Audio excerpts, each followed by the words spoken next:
بسم الله الرحمن الرحيم. تبارك الذي جعل في السماء بروجا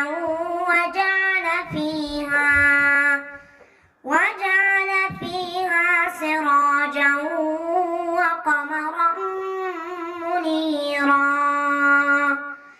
وهو الذي جعل الليل والنهار خلفة لمن أراد أن يذكر أو أراد شكورا. وعباد الرحمن الذين يمشون على الأرض هونا وإذا خاطبهم الجاهلون قالوا سلاما. والذين يبيتون لربهم سجدا وقياما.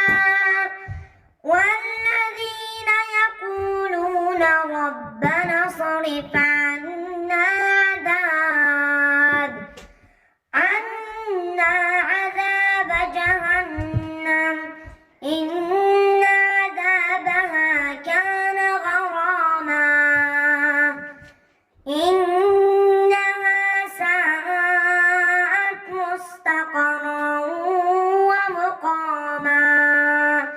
والذين إذا أنفقوا لم يسرفوا ولم يقتروا وكان بين ذلك قواما.